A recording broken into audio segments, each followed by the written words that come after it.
IiMbotyi eziluhlaza nee-Erintyisi, ubuchwepheshe bokusebenzisa umgquba okanye icompost encinane. Ngaphandle kokuba zineprotein eninzi ebaluleke kakhulu kubantu abahlelelekileyo apho ukutya kwabo kuba ne-carbohydrates eninzi, iimbotyi eziluhlaza nee-Erintyisi zinika uvitamin A, B, C no-K kwaye zikhusela iityhefu ezonakalisa umzimba yaye zikwanazo nezinye izondlo ezincinane ezinika ubomi obunempilo. Iimbotyi eziluhlaza zikhetha ukutyalwa entwasahlobo ukuya ekupheleni kwehlobo, zikhula ngcono kumaqondo aphakathi kwe-16 ukuya phaa kuma-25 obushushu.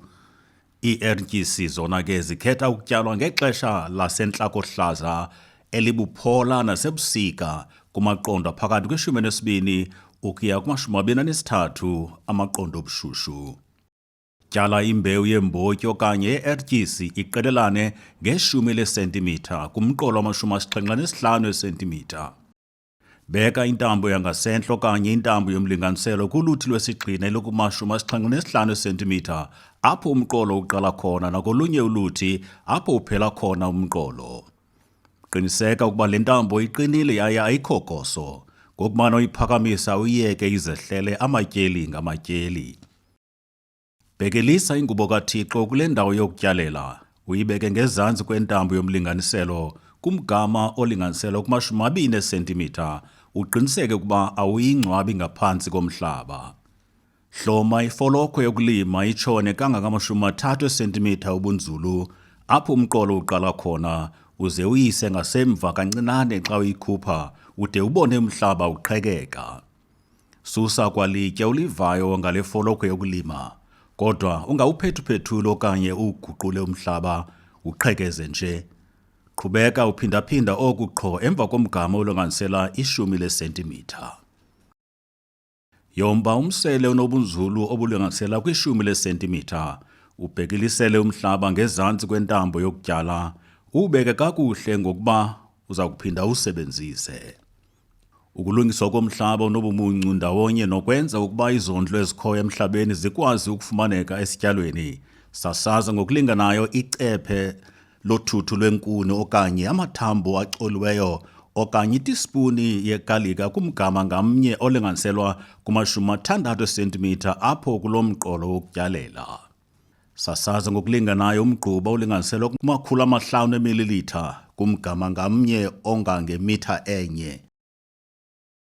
Apha emseleni, iimbotyi azityi kakhulu, lo mlinganiselo kufanele ukuba ulungile nasemhlabeni ongachumanga. Thatha umhlatyana kwinqumba ekhutshwe emseleni okanye kumngxunya wokutyala, wogqume ngawo umgquba kangangomlinganiselo wesi-3 cm khona ukuze ube nobunzulu bokutyala obungange-3 cm, ngelixa uqinisekisa ngokohlulwa kwembewu nomgquba ngalo mhlaba. Ukuba awuyohluli imbewu nomgquba, ingangantshuli imbewu yakho ngenxa yokutshiswa ngumgquba. Akunjalo ke xa sisebenzisa icompost ekwixabiso eliphezulu. Tyala imbewu kubunzulu obulinganiselwa kwi-3 cm ukuqelelana kwembewu ibe li-10 cm okanye kangangobubanzi besandla, wogqume ngomhlaba ocolekileyo owunyuselwe phezulu kancinci, oko kuvumela ukuntshula kakuhle kwembewu. Emva kokuba intshulile imbewu, sondeza ingubo kufutshane nezityalo ide isondele kwizikhondo ezi zezityalo. Qinisekisa ukuba ingubo yombathise ngokugqibeleleyo yaye iphaa kwi-2.5 cm ukuphakama ukuze icinezele ukhula kokhula igcine nokufuma emhlabeni. Vuna iimbotyi eziluhlaza nee-Erintyisi rhoqo khona ukuze ziqhubeke zisenza intyatyambo ndawonye nemidumbu emitsha. Isishwankathelo. Qhekeza umqolo ngamnye okuma-75 cm. Vula umsele. 10 cm ubunzulu ukuya kuma-75 cm.